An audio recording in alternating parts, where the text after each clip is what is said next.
Syukor nakaslem jong nongsan Hima.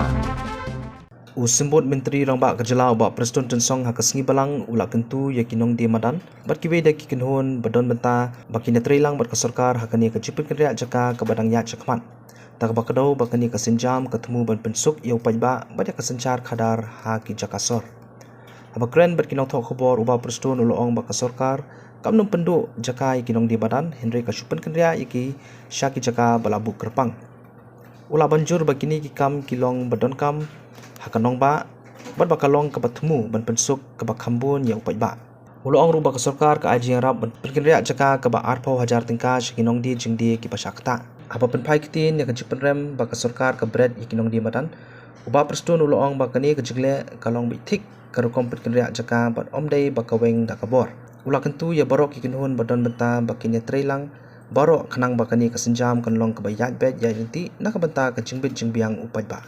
So just to add that issue, let me just tell you one thing. I think we need to request all the stakeholders, please cooperate with the government. Because again, this project is so important for us. It is not that we throwing them out, but we are relocating them to a disconnected places. Plus with the what they call it, that 20,000, we call it relocation allowance.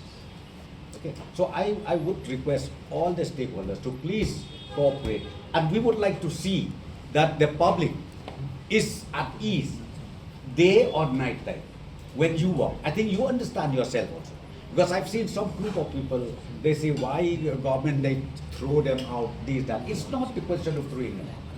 In fact, we just relocate them. Relocation, at the same time, relocation fees also is there, where we provided to all of them. Okay? Thank you. Thank you, sir.